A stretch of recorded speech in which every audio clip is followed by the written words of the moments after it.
ಕಳೆದ ವರ್ಷ 100 ಅಡಿ ಮೇಲಿತ್ತು ಈ ಟೈಮ್ಗೆ ಕಾವೇರಿಯಲ್ಲಿ. ಈ ವರ್ಷ 91 ಅಡಿ ಏನೋ ಇದೆ. ಮಳೆಗಾಲ ಸರಿಯಾಗಿ ಕೈ ಕೊಟ್ಟಿರೋದ್ರಿಂದ 100 ಅಡಿ ಮೇಲಿದ್ರೆ ತಮಿಳುನಾಡಿಗೆ ನೀರಿನ ಅವಶ್ಯಕತೆ ಕೊಡಬಹುದಾಗಿತ್ತು. ಕರ್ನಾಟಕದಲ್ಲೇ ಬೆಳೆಗೆ ನೀರು ಕೊಡ್ತಾ ಇಲ್ಲ. ಅದರಿಂದ ಕುಡಿಯುವ ನೀರಿಗೆ ನಮಗೆ ತೊಂದರೆ ಇದ್ದಂಥ ಸಂದರ್ಭದಲ್ಲಿ ಕೊಡಕ್ಕಾಗೋದಿಲ್ಲ ಅಂತಕ್ಕಂಥದ್ದನ್ನು ಮುಖ್ಯಮಂತ್ರಿಗಳು ಈಗ ಆಲ್ರೆಡಿ ಹೇಳಿದ್ದಾರೆ.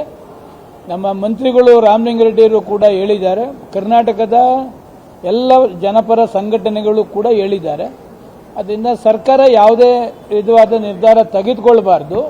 ಕೋರ್ಟ್ ಆದೇಶ ಆದರೂ ಕೂಡ ಅಪೀಲ್ ಹಾಕಿ ಕರ್ನಾಟಕದಲ್ಲೇ ನೀರಿಲ್ಲ, ಬೆಳೆಗೆ ನೀರಿಲ್ಲ, ಕುಡಿಯೋ ನೀರು ತೊಂದರೆ ಆಗ್ತಿದೆ, ತಮಿಳುನಾಡು ಕೊಡೋಕ್ಕಾಗೋದಿಲ್ಲ, ಒಳ್ಳೆ ಮಳೆ ಬಂದರೆ ಕೊಡ್ತಕ್ಕಂಥದ್ದಕ್ಕೆ ನಾವು ಮುಂದೆ ನೋಡ್ತೀವಿ ಅಂತಕ್ಕಂಥದ್ದನ್ನು ಅವ್ರು ಹೇಳಬೇಕಾಗ್ತದೆ. ಸರ್ಕಾರನೂ ಕೂಡ ಅದ್ರ ಬಗ್ಗೆ ಚಿಂತೆ ಮಾಡ್ತಾ ಇದ್ದಾರೆ.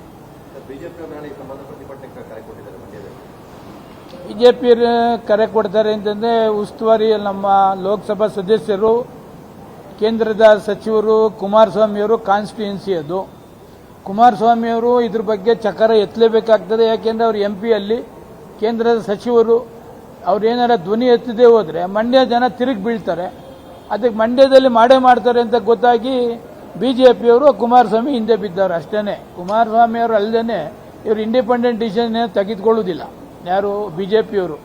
ಅದರಿಂದ ಮಾಡಲಿ, ಕೇಂದ್ರ ಸರ್ಕಾರಕ್ಕೆ ಹೇಳಲಿ, ಅವ್ರದ್ದೇ ಸರ್ಕಾರ ಇದೆ, ಅವರೇ ಕೇಂದ್ರ ಸರ್ಕಾರ ಇದೆ, ಕೇಂದ್ರ ಸರ್ಕಾರದ ಪ್ರಭಾವಿ ಕೇಂದ್ರದ ಕ್ಯಾಬಿನೆಟ್ ಮಂತ್ರಿ ಇದ್ದಾರೆ. ನೀರು ಕೊಡೋಕ್ಕಾಗೋದಿಲ್ಲ ಅಂತ ಕೇಂದ್ರ ಸರ್ಕಾರದಿಂದ ಹೇಳಿಸ್ಲಿ ಕುಮಾರಸ್ವಾಮಿ ಅವರು. ಇಲ್ಲಿ ಸ್ಟ್ರೈಕ್ ಮಾಡಿದ್ರೆ ಪ್ರಯೋಜನ ಏನಾಗ್ತದೆ?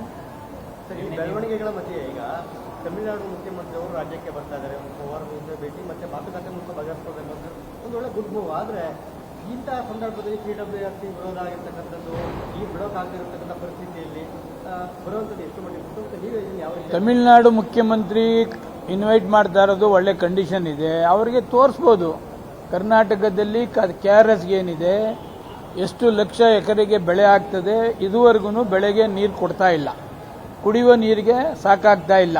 ಅದರಿಂದ ತಮಿಳುನಾಡು ಮುಖ್ಯಮಂತ್ರಿಗೆ KRS ಅಣೆಕಟ್ಟು ಸುತ್ತಮುತ್ತಲು ಏನು ಪ್ರಾಬ್ಲಮ್ ಆಗ್ತಾ ಇದೆ ಅಂತ ಹೇಳ್ತಕ್ಕಂಥದ್ದು ಸರ್ಕಾರ ಒಳ್ಳೆ ಡಿಸಿಷನ್ ತೆಗೆದುಕೊಂಡಿದ್ದಾರೆ. ತಪ್ಪೇನಿಲ್ಲ ಅದರಲ್ಲಿ.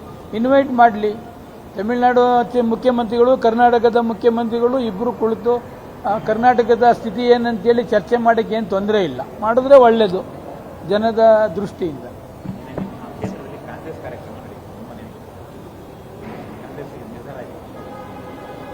ಕಾಂಗ್ರೆಸ್ ಕಾರ್ಯಕರ್ತರ ಸಭೆ ಅಲ್ಲ ಅದು. ನಾವು ಸಂಘಟನೆ ವಿಚಾರದಲ್ಲಿ, ಬೇರೆ ಬೇರೆ ಕಾರ್ಯಕ್ರಮದ ವಿಚಾರದಲ್ಲಿ ನಾನು ಸಭೆ ಕರೆದಿದ್ದೆ. ಅವರು ಕೆಲವರು ಕಾಂಗ್ರೆಸ್ ಕಾರ್ಯಕರ್ತರು ಅವ್ರನ್ನ ಪಕ್ಷದವ್ರನ್ನ ಕರೆಸಿದ್ರು. ಅವರು ಸಭೆಯಲ್ಲಿ ಅವರು ಮಾತಾಡಿದ್ರು. ನಮ್ಮದು ನಮ್ಮ ಕ್ಷೇತ್ರದ ಡೆವಲಪ್ಮೆಂಟ್ ಏನು, ಸರ್ಕಾರ ಏನೇನು ಅನುಕೂಲ ಕೊಟ್ಟಿದ್ದಾರೆ ಅದೆಲ್ಲವನ್ನು ಕೂಡ ಅಲ್ಲಿ ಅವ್ರ ಗಮನಕ್ಕೆ ತರ್ತಕ್ಕಂಥ ಕೆಲಸ ಕೂಡ ಮಾಡಿದ್ದಾರೆ.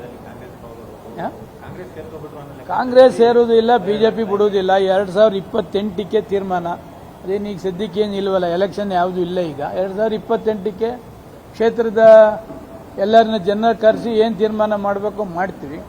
ಎರಡನೇದು, ವಿಶೇಷವಾಗಿ ಹೈಕೋರ್ಟ್ ತೀರ್ಮಾನ ಮಾಡಿರ್ತಕ್ಕಂಥದ್ದು ನಾನು ಸ್ವಾಗತ ಮಾಡ್ತೇನೆ. ನೈಸ್ ಕಂಪನಿಗೆ ನೈಸ್ ವಿಚಾರದಲ್ಲಿ ನಾನು ಅಸೆಂಬ್ಲಿಲೂ ಮಾತಾಡ್ತಾ ಇದ್ದೇನೆ, ಬೇರೆ ಬೇರೆ ಕಡೆನೂ ಮಾತಾಡ್ತಾ ಇರ್ತಾನೆ. ಸರ್ಕಾರನೂ ಕೂಡ ಎಚ್ಚೆತ್ಕೋಬೇಕು ಅಂತಕ್ಕಂಥದ್ದನ್ನು ಕೂಡ ಹೇಳ್ತಾ ಇದ್ದೇನೆ. ಸಾವಿರಾರು ಎಕರೆನ ಏನು ನೈಸ್ ಅನ್ನೋ ಹೆಸರಿನಲ್ಲಿ ತೆಗೆದುಕೊಂಡಿದ್ದಾರೆ, ಅದೆಲ್ಲವನ್ನ ಕೂಡ ಡೀಟೇಲ್ಸ್ ಎನ್ಕ್ವೈರಿ ಮಾಡಬೇಕಾಗ್ತದೆ. ಯಾವುದು ಹೆಚ್ಚುವರಿ ನೈಸ್ಗೆ ತೆಗೆದುಕೊಂಡಿದ್ದಾರೆ ಅದೆಲ್ಲವನ್ನ ಕೂಡ ಸರ್ಕಾರ ವಶಪಡಿಸ್ಕೋಬೇಕು ಅಂತಕ್ಕಂಥದ್ದನ್ನು ಅದರಲ್ಲಿ ತನಿಖೆ ಮಾಡಬೇಕಾಗ್ತದೆ. 1600 ಎಕರೆನ ಟೌನ್ಶಿಪ್ಗೆ ಏನು ಮಾಡಬೇಕು ಅಂತ ಮಾಡಿದ್ದಾರೆ ನಮ್ಮ ಕ್ಷೇತ್ರದಲ್ಲಿ, ಅದನ್ನು ಕೂಡ ಈ ತನಿಖೆಗೆ ಒಳಪಡಿಸಬೇಕು. ಯಾವ ಕಾರಣಕ್ಕೂ ಟೌನ್ಶಿಪ್ ಮಾಡ್ತಕ್ಕಂಥ ಅಧಿಕಾರ ನೈಸ್ನವರಿಗೆ ಈ ಸರ್ಕಾರ ಕೊಡೋದು ತಪ್ಪು ಅಂತಕ್ಕಂಥದ್ದು ನಂದು.